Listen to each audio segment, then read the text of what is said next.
Olá, tudo bem? Não confunda diploma com conhecimento. Não fui para Harvard, mas as pessoas que trabalham para mim, sim. Essa frase é de Elon Musk, o dono da Tesla, Elon Musk. E ele traz aí a questão da reflexão, de não confundir diploma de graduação, de pós-graduação, com conhecimento. Óbvio que se você tem um nível superior, você tem um grau de conhecimento distinto. E isso, inclusive, pode ser muito positivo. Temos falado a respeito disso. Recentemente noticiamos que estão abertas as inscrições para o programa de trainee de duas empresas no Brasil.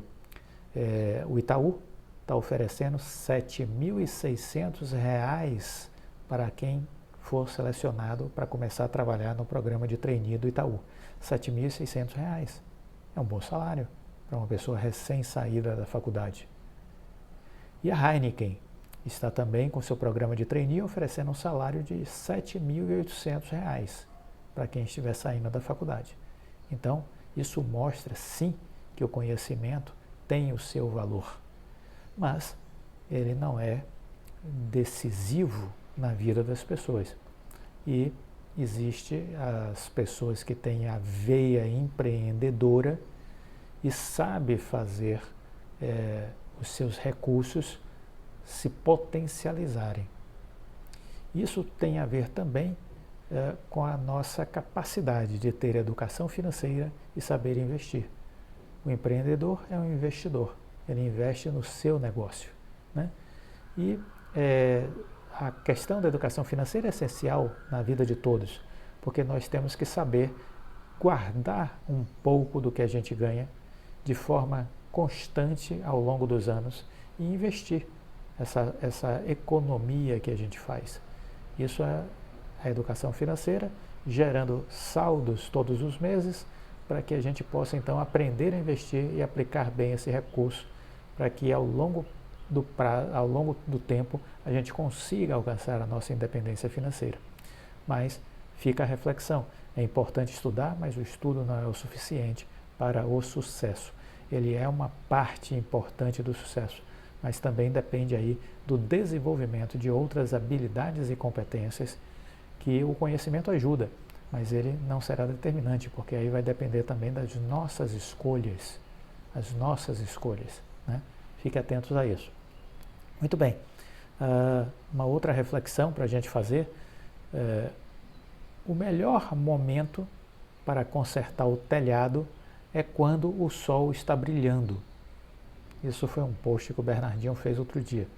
Nas vitórias, quando batemos metas e entregamos resultados, devemos buscar os gaps para a evolução, onde podemos crescer, onde podemos melhorar e não imaginar que por inércia os resultados vão continuar acontecendo. Uma coisa é certa, dias de chuva virão, e se nosso telhado não estiver muito bem cuidado e fortalecido, já viu. Então, esteja atentos a isso. Nós precisamos estar sempre nos transformando, sempre inovando, sempre nos desenvolvendo. Não podemos ficar parados. Ficar estagnados é a pior estratégia possível. Ficar parado é a pior escolha possível. A gente precisa estar em movimento, a vida é movimento, né? Então estejamos sempre inconformados com o nosso sucesso, com os nossos resultados e sempre buscando aprender e se desenvolver cada vez mais. Isso é uma decisão que cabe apenas a nós. Portanto, vamos fazer a nossa parte, né? Me chamou a atenção uma informação que saiu publicada pela Bolsa, né? Os pequenos investidores já chegam a quase 4 milhões na Bolsa de Valores, né? Pessoas físicas. Elas estão tendo problemas para administrar as suas aplicações em ações. As pessoas físicas estão tendo problemas para administrar as suas aplicações em ações. Com muitos novatos, houve uma disparada de calotes e a lista de inadimplentes do mês de agosto é a maior já vista até aqui, com 54 páginas e mais de 2.200 nomes. Conta aqui, Você está com problemas na bolsa para acertar as contas? Diz aí. A bolsa tem divulgado uma lista de inadimplentes, normalmente com 1 ou 2 ou no máximo 3 páginas. Só que este ano já temos cerca de 50 páginas. 50 páginas de pessoas inadimplentes. Só esse ano são cerca de 50 páginas. A mais extensa até agora havia sido em junho, com 37 páginas, o que já causara muita surpresa. Os profissionais em corretoras e gestoras de recursos dizem que parte dos calotes ocorre com pessoas que operam alavancadas. Elas pegam crédito e quando perdem têm um prejuízo muito maior. A conta fica negativa, às vezes em segundos, e o investidor não tem dinheiro ou ativo para fazer frente à chamada de margem da Bolsa de Valores. Esse é um problema, foi assim que eu quebrei na Bolsa, em 2008. Né? Então, fiquem atentos, porque esse é o modo errado de investir. Especulando, não sabendo o que está acontecendo, não sabendo o que está fazendo e operando alavancado. Isso machuca, isso destrói uma vida. Isso aconteceu comigo em 2008. Maratona aqui os vídeos do canal que você vai ver lá, eu contando como eu quebrei na bolsa em 2008. Cuidado, sem conhecimento a gente não vai ter sucesso. Bom, queria aproveitar também e repercutir uma entrevista sobre o Pep Guardiola. Eu sou fã do Guardiola e ele deu uma entrevista falando sobre dinheiro, de como ele lida com o dinheiro. Ele é, sem dúvida nenhuma, um dos maiores treinadores de futebol, um dos mais respeitados dos últimos anos. E ele disse que tem uma fórmula simples quando o assunto é ganhar dinheiro. Trabalhe muito. Trabalhe muito. Não acredite que é possível vencer sem esforço. Não acredite que é possível vencer sem esforço. A gente está sempre falando isso, né? Não existem atalhos para a riqueza. Os resultados com certeza virão. Né? Então, se você faz a sua parte, os resultados com certeza virão. Enfim, deu certo para ele. Para quem não sabe, Pep Guardiola, ele participou recentemente de um evento, a Expert XP. Eu assisti a palestra dele, foi muito boa. Eu vou fazer um vídeo ainda sobre ela. Não tive ainda a oportunidade, mas está separado aqui na agenda para fazer esse vídeo sobre a palestra que ele fez na Expert XP. Ele é técnico hoje do time inglês, o Manchester City, né? E seu salário é estimado, embora ele não confirme, mas é estimado em estar na casa dos 20 milhões de euros por ano. Pode ser bem mais do que isso. Isso é apenas um chute dos especuladores do setor futebolístico. Dá por baixo isso 120 milhões de reais. Dá por baixo 120 milhões de reais. Sim, às vezes o trabalho compensa mesmo. Não, eu digo que compensa sempre. Não é às vezes, é sempre. Mas o que fazer com esse dinheiro? Essa é uma boa pergunta. Guardiola é técnico de futebol, não banqueiro, não investidor profissional. Portanto, ele deu apenas uma dica. Cerque-se de pessoas boas, pessoas de confiança, que o ajudem de verdade. Cerque-se de pessoas boas, pessoas de confiança, que o ajudem de verdade. Isso serve, na verdade, para qualquer coisa na vida, óbvio. Mas, no caso dos investimentos, deve ser algo como: não acredite em qualquer coisa, não confie em qualquer um. Não acredite em qualquer coisa, não confie em qualquer um. A gente está sempre dizendo, né? Cuidado com os ruídos, seja seletivo, né? Aprenda a investir, não caia no canto do vigário, dos oportunistas, das pirâmides financeiras, do day trade, dos vendedores de cursos sem consistência, das muitas vezes, e que só querem tirar o seu dinheiro e ficar rico com o seu dinheiro, né? Então, muito cuidado, muito cuidado. Aí ele continua dizendo: olha, não tem milagre. Em geral, é bem duro ganhar dinheiro, mas é preciso esforço também para não perdê-lo. Isso é verdade. Olha, dinheiro você perde da noite para o dia. Dinheiro você perde num piscar de olhos. Você perde por uma decisão errada. Então, muito cuidado. Enfim, no caso do Guardiola, ele ganha dinheiro, obviamente, e isso é consequência do seu trabalho, que é muito bem feito, mas o trabalho dele mesmo é outra coisa, que tem uma correlação importante com o mundo corporativo, o gerenciamento de equipes, o desenvolvimento de equipes.